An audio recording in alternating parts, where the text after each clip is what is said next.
कल्लक बरोबर. पैसे पुरण का? पुन्हा भांडण वाढन का?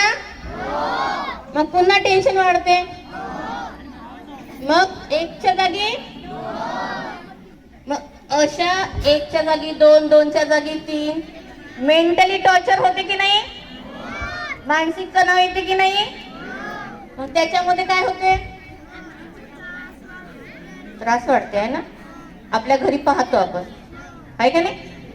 रोजचं राहते महाभारत, राहते की नाही?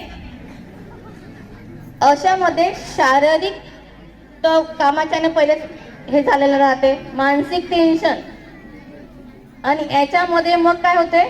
मारापिटी होते की नाही? मारापिटी होते. आजकालच्या पोरांना एक नवीन हे लागल्या, पळून गेला 1 वर्षानं आलं तर चालते, लहानचं लेकरू झालं का कोणीच काही म्हणत नाही म्हणते. हे मानसिकता झाली. आमच्याकडे येणाऱ्या केसेस मध्ये 1-1.5 वर्षानंतर डायरेक्ट बच्चू घेऊन येते. आता कोण काय म्हणते आम्हाला मला सांगा 10वी 11वीची मुलगी 17 वर्षाची मुलगी पळून गेली, 19व्या वर्षी वापस येते. ते 18 पूर्ण झाले, 19व्या वर्षी पण एक लहानचं लेकरू घेऊन येते. मग तिच्या शरीराची काय झालं सर? दर्शन झालं.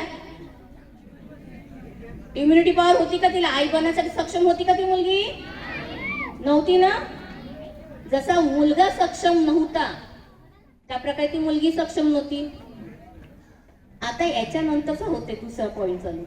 जेव्हा छोटस बाळ घेऊन जेव्हा येते आणि ते की जेव्हा आमच्याकडे येते त्याची नंतरची गोष्ट सांगतो तुम्हाला.